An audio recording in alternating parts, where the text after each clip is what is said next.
I was thinking about something specific that happened in my life in the past. So playing junior hockey with some of my buddies from home, when we'd have like these road trip tournaments like in Quebec City or around that area. One one of my friends, Mike, he was amazing at imitating Bob Cole's voice. So I remember this one time, like we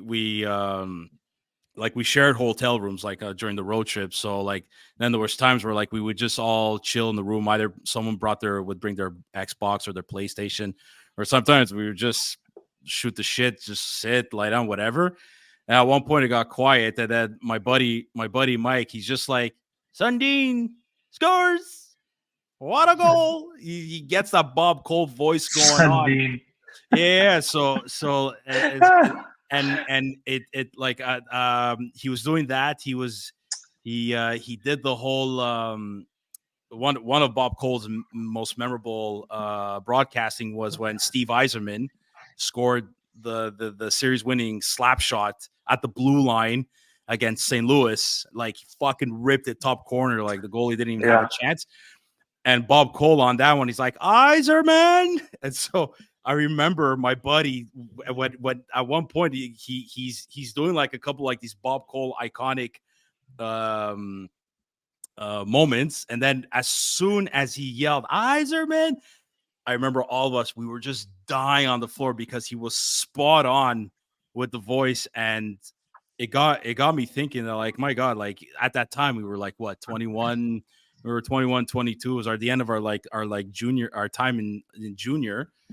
And it kind of made me think how like man, you don't realize how much like Bob Cole was the guy for hockey Saturday nights in Montreal, or like even of all of Canada. And like he was there for my goodness, a good part of our lives. You know what I mean? Like it's insane. It's insane when like it's so Most of our life. it's something, it like you would think it's something so simple, just calling a hockey game. But like when a guy does that for years on end, and he makes you feel as if you're part of that moment, you're there in that moment in the comfort of your living room or wherever you are in your own house. Like there there's there's a reason why he's probably going to go down as one of the greatest Canadian hockey broadcasters of all time. English speaking. Yeah, and for English Canada, at least, for sure. Mm-hmm. So The only it's issue that I always had with him, and you could correct me if I'm wrong, and it's not an issue, but like I'm just saying, for me, I always thought he was a Toronto Maple Leaf fan. he was a Habs fan. Was You know, he? Man. of course he was. Yeah, he did a lot of Montreal. You know what I think he was? I think he loved the Canadian teams. Canada in general. I Okay, think he got loved it. the Canadian teams. Like he loved Gretzky. He loved the Yes. Oilers. Like, I mean, my Mhm. God, like a dynasty. But dude, he grew up watching. He grew up watching almost all the dynasties. Like I think as a kid he was able to see Toronto in the late 30s, mid 40s. Well, he was born in 33, right? So, but dude, he got to see the Montreal Canadian dynasties in the 50s, the 60s, the 70s. Then he saw the Oilers. You know what I mean? So like he got to see the best of, like, at least the most popular Canadian teams in the NHL. But he obviously, of course, he loved Toronto. He lived there. He's from there. He worked for CBC, worked for Hockey Night in Canada. So it's probably safe to say that, yeah, he was a Leafs fan, but he did not dislike the Montreal Canadiens. If anything, he loved the Canadians. He loved Guy Lafleur. He loved Jean Beliveau. I think he loved Patrick Waugh too. Like when Patrick Waugh broke in the league and Who doesn't? did the playoff performance he did. You know what I mean? He loved Mario Lemieux big time. So and you hear it in the voice, like when Mario Lemieux deked the shit out of the defender and the goaltender North Stars. of the North Stars. Exactly. Look at Lemieux. Oh my goodness. Oh baby. Like, dude, like you know what I mean? It's that's probably his most memorable, or I think probably that's one of his most iconic commentaries in the history of his career. I personally think.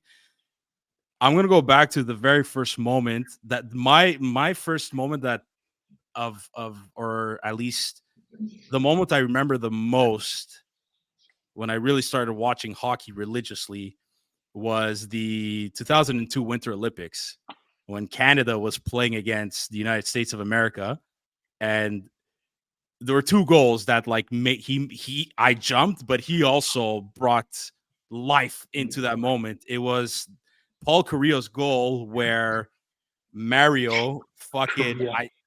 Mario Lemieux faked.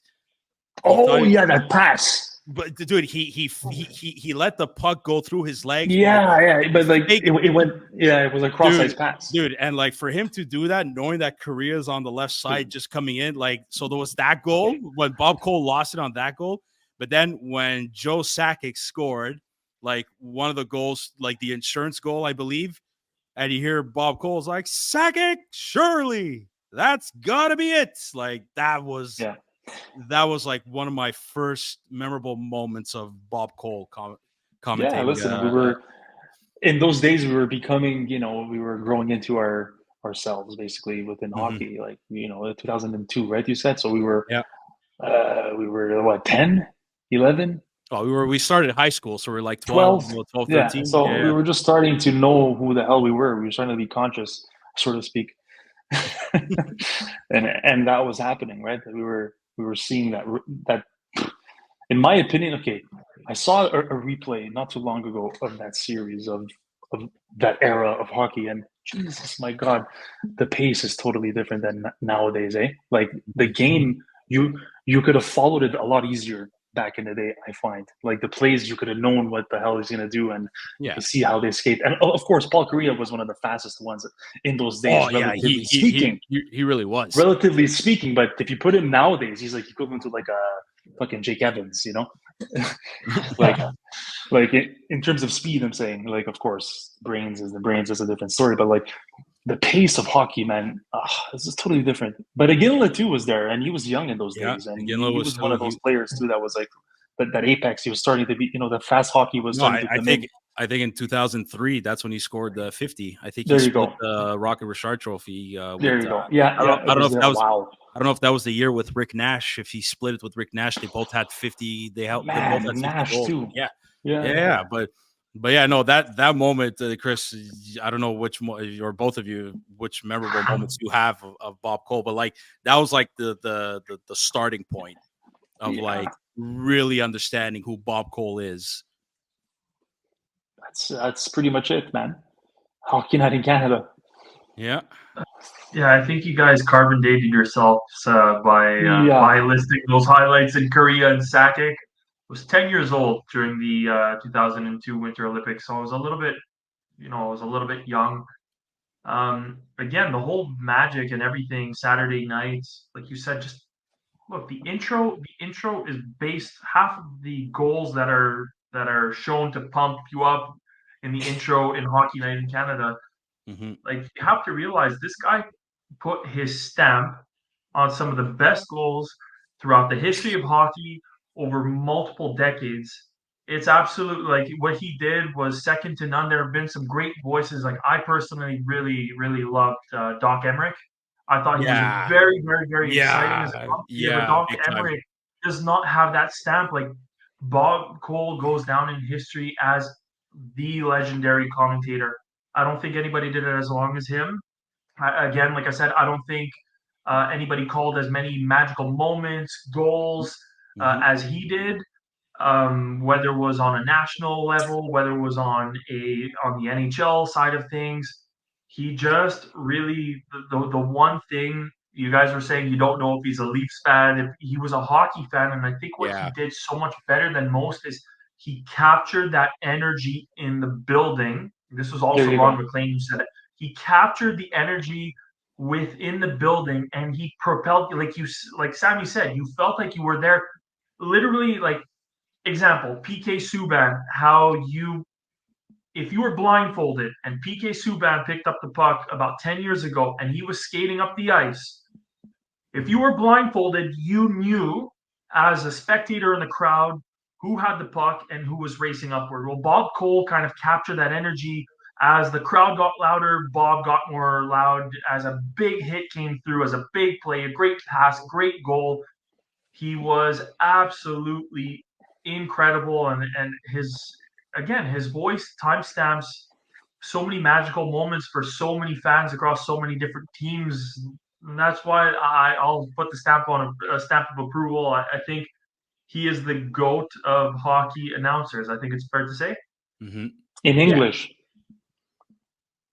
In English, yes. But don't get me wrong. Pierre Hood has been doing something magical for a very, I think very Pierre long Hood time, will have that stamp for the francophone language. Dude, Absolutely. 1,000%. Eventually, it's funny because, like knock on wood, Pierre Hood still has a couple of years left in him. But like when Bob Cole passed away, we all heard the news. Maybe 24 hours later, I was there thinking like, my God, yeah, Bob Cole, like, yeah, this one hurts, like a guy we couldn't wait to watch hockey on Saturday night on Hockey Night in Canada, and he was the reason why. Despite just put aside the fact that we want to watch our Montreal Canadiens versus the Toronto Maple Leafs, we were excited because it was a rivalry. It was Saturday night, but like, let's be honest, you couldn't wait to hear Bob Cole announce the game. Like even if you didn't, hello, that's Saturday night in Montreal, folks. Listen to this crowd. It was, it's more the playoffs. I remember, like, come playoffs. This is Montreal. Like you hear that, you're just my God! I'm getting the shivers just thinking about. Honestly, we've spoken about this. Sorry, because then I was thinking about Pierre Hood, and it was like, my God, like. The day that his time comes, like that's gonna be sad too, because he was the voice of Montreal for francophones. But like, whether you were an anglophone or a francophone, like you appreciated his passion when he would call the Montreal games. There's nobody like him in terms of French broadcasters for the Montreal Canadiens. But back to Bob Cole, it's like, man, he was able to pump up the excitement meter like every Saturday night. Every single one of them. Yeah. So like I was gonna add, we've spoken about this in previous episodes where, like, I think it was Anthony was saying how generally there's less of that emotional engagement from the fans and the games, like the new games. Like back when we were growing up, when the Habs played the Bruins, we would put that on our schedule and like be excited the day before. And even media and TV was like commercials about the game, and game Thursday night, that's 7:05, or whatever it used to be back in those days. I found that games on Saturday, like playoffs, for example, with Bob Cole, it's like you waited for that. And I find that it's been missing since like the lack of Bob Cole and things like that. And it's like it's not as engaging, I find, anymore. Even the new playoffs, even though the games are good, it's like anyhow. Very sorry, Zook. They substituted it with sports betting sites constantly. I have to see Austin Matthews shooting pucks because I think he recorded. He recorded that on the days off that he had. That's why he's been missing. But that is you're dead on right. And you know what you make me think? I don't want to stray away from Bob Cole, but even back in the day, you had Jay Onrait. So you would be like, Wednesday, Jets, Canadians, and then you just lose his shit and he starts screaming. Like everything was based off of you were there. It was an event. Now it's just like it feels dirty. It was emotional. It was rivalry. It was all that. Yeah. But you're right. Another one. I think another one of my favorite Montreal Canadiens versus Toronto Maple Leaf moments of all time has to be when Kovalev fucking gave Darcy Tucker the beautiful elbow right to his fucking schnoz, and Bob Cole is there. It's like, here comes Kovalev, and he ran into Tucker, and this place is going crazy, like something like that. And right before that play, Kovalev did a sick ass deke. Yeah. So like that's another one of my favorite moments. But you know, there's this one particular moment though. I wish like we were alive, Chris. I don't know if you were, but I wish Zook we were conscious enough in knowing what the heck was going on in this city. But can you imagine being the age in your 20s or the age we are now, watching Desjardins score that goal in overtime Oh, versus the Kings, and you hear Bob Cole screaming on the TV, Desjardins, and the series is a brand new one. Like, What's if that word? What's that J if word? if the dude, yeah, like no disrespect, we probably would have jizzed everywhere. Right. Like, but can you imagine, like, Chris, our uncle, our fathers, and our uncle Joe? Can you yeah. imagine watching that game in your TV in your living room, and you see that goal, and you hear Bob Cole fucking scream it? No, I think like I watch.